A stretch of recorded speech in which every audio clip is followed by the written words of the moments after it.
भावा, आज तुझ्यासाठी दोन शब्द म्हणजे जिवलग मित्र. मित्र काय, तो भाव आहे माझा, सक्का भाव प्रकार. कसं आहे मित्रांनो, माहिती लाईफ मध्ये गर्लफ्रेंड नको, दुनियादारी नको, काही नको, पैसा अडका कमवल नाही कमवल, पण राव मित्र राहणं लाईफ मध्ये खूप इम्पॉर्टंट आहे. मित्र अशी गोष्ट आहे ना, जेव्हा लाईफ मध्ये वाटतं त्याच्याला काहीच नाही, तेव्हा दोन तीन मित्र असे येतात त्याच्या यायला, अरे मी आहे ना, कशाला टेन्शन घेतो. असे जिवलग मित्र पाहिजे. मी आठवतो मित्रांनो, माझे स्कूलचे फ्रेंड आहेत, मी आता त्यांच्यापासून 10 ते 12 वर्ष लांब आहे. मी वर्षातून एकदा घरी जातो, कधी कधी त्यांच्याशी भेटतो, कधी कधी नाही भेटत.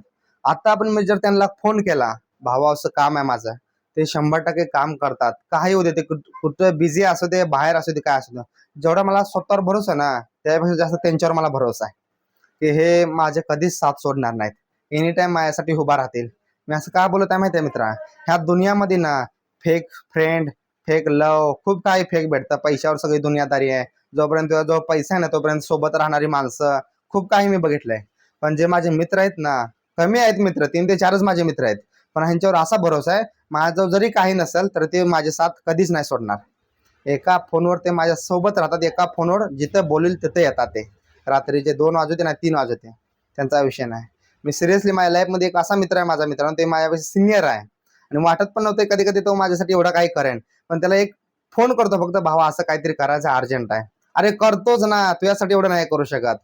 असे खरं एकदम मनाला एकदम भारी वाटतं. म्हणलं त्यापेक्षा आज असं आनंदित होतो थोडं, म्हणून तुम्हाला पण सांगावं. तुमच्या पण लाईफ मध्ये असे असतात मित्र, पाठवा त्यांना. एकदम कधी आपण बोलू शकत नाही मित्रांबद्दल प्रेम, कारण जेवढं आपण घरच्यांवर प्रेम करतो तेवढं मित्रांवर पण प्रेम करतो, पण आपण दाखवत नाही. कारण हे टाइम काय बोलतो, कितना आवाज तो बाप होय, असंच बोलतो ना मित्राला. बरोबर ना? तेव्हा आपण जिवलग मित्राला टॅग करा. काय तर झालं भावा, तुझ्याशिवाय आमचं आयुष्य अधुरं आहे. तू सोबत असेल तरच आम्ही ठीक आहे.